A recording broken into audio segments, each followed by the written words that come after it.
Hello everyone, it's Mr. E29. Today I'm checking out an article on SYFY Wire about the DC heroes and who they would vote for if they could vote. I say if the DC heroes could vote, they would not vote like what this article would suggest they would. These clearly written by people who don't know anything about these characters other than the surface level and what they've seen in movies and TV. These people are not qualified to talk about this subject at all.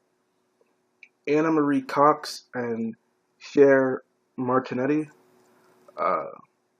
people who wrote this, I highly doubt they know anything about these characters other than what, was expressed in the movies and TV shows. Anyway, how would the characters from the DC Universe vote if they could vote? This is our third entry in a series examining how characters from our favorite franchises might see American politics. See Avengers here and Star Wars here. I'm not going to do that. See, Wonder Woman. Fucking thing. Ideal 2020 candidate and why. Kamala Harris for congressional testimony, interrogation skills. Who needs the last of truth when you need Kamala? Kamala Harris is fucking annoying. Signature policy goals. Immigration, gender equality, and criminal justice reform.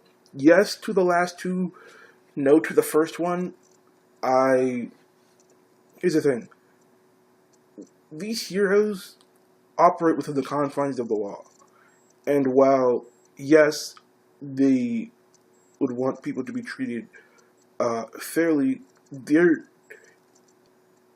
understand that people who are coming in illegally are still breaking the law. So, Superman. Ideal 2020 candidate and why. Beto O'Rourke. His activism on behalf of illegal immigrants and his dedication to exercise. Again, with this illegal immigrant stuff. This is how they would prefer the heroes to write. This isn't actually how they would vote, because they don't know these characters. Abolishing ICE, climate change. Neither of those things would Superman support, because Superman fights for truth, justice, and the American way.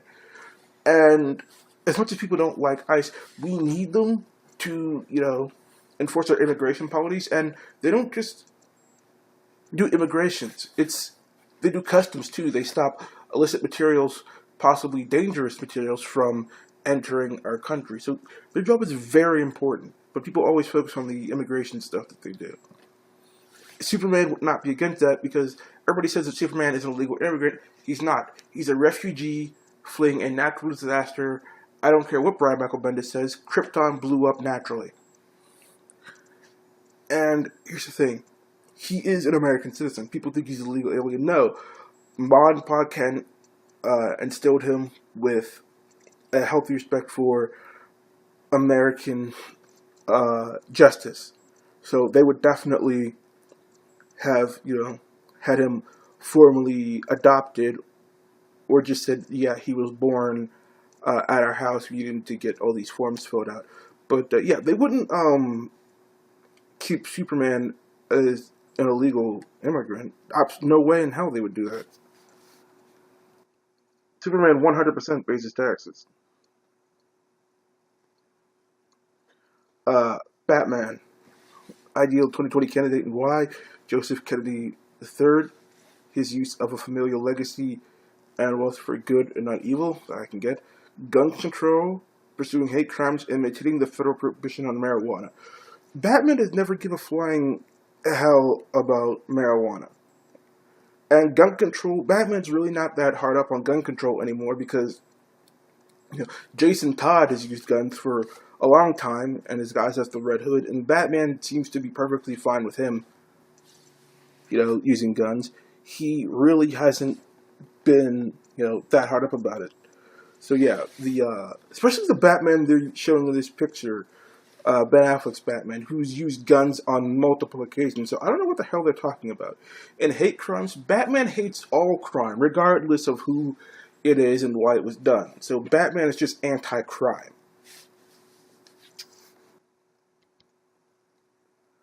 Supergirl. Ideal 2020 candidate and why. Kristen Gillibrand and her ability to evolve on issues led to her from an A rating from the National Rifle Association to an F. Signature policy goals: climate change, equal pay, civil rights protection for the blah blah blah LGBT. Yeah. Nobody's talking about taking these people's civil rights away. I don't know where the hell they're getting that from, but these people live in their own fucking world. Climate change. The only superhero I know who would give a damn about climate change is Aquaman. Why do people keep attaching this political position to these heroes that they know nothing about? And equal pay, considering how woke the Supergirl character has gotten lately, I could absolutely see that. Stop it. Aquaman, ideal 2020 candidate and why? Tom Steyer, his climate change activism, I get that, and willingness to ignore conventional wisdom. That I can't agree with, because Aquaman, in his comic, ignored conventional wisdom by trying to bring together the surface world in Atlantis, and he didn't listen to his people when they said that that's wasn't what they wanted, and he tried to essentially force that change upon him, and they hated it so much that they actually had a fucking coup and dethroned him. So yeah, ignoring conventional wisdom after what's happened to him is not something that Aquaman would do anymore. The Flash, ideal 2020 candidate and why? John Kasich, playing with Western common sense, and a commitment to mental health services. Why the Flash would give a damn about mental health? I have no idea. Wrongful conviction, compensation, science education. Alright, those would absolutely apply, because his father was wrongfully convicted for his mother's death, and the Flash is a scientist. Green Arrow, ideal 2020 candidate and why? Mark Cuban, he's a self-made man with an idiosyncratic approach to politics, not much of a joiner. Well, Oliver Queen is not a self-made man, he inherited his wealth, and Oliver Queen is very much a joiner. He's joined multiple teams throughout the years, and he's always been a big part of the Justice League. I think in the comics he's a founding member of the Justice League. So, these people know absolutely nothing about comic books. Signature policy goals: maritime safety and international development. I mean, I guess. Nightwing is the last one. Ideal 2020 candidate and why? Cory Booker, his relentless optimism and proposal for a universal job guarantee program. I have never read any Nightwing comic where Nightwing gave a damn about either of those things. I mean, the optimism, obviously, but the jobs guarantee program, I've never seen Nightwing care about that. Education, I guess everybody pretty much cares about education. I don't see why that would be a signature policy goal. Disrupting the school-to-prison pipeline. I mean, other than the crime rates, I understand why Nightwing would give a damn about that. Income inequality, he's never really cared about that either. And racial justice. Nightwing, like Batman, hates all crime. I've never seen Nightwing give a damn about racial justice. If this was Black Lightning, I could absolutely understand that being a signature policy, but for Nightwing, it doesn't really make any goddamn sense. These people know absolutely nothing about comic books and characters, and they really need to just shut the fuck up. Anyway, this has been Mr. D2099. I'm really pissed right now. I know that I owe you guys three Goblin Slayers videos, so I'm gonna combine them into one video covering 3 episodes, and that should be up tomorrow. Remember to like, comment, subscribe, share this video if you enjoyed it, and I will see you all later.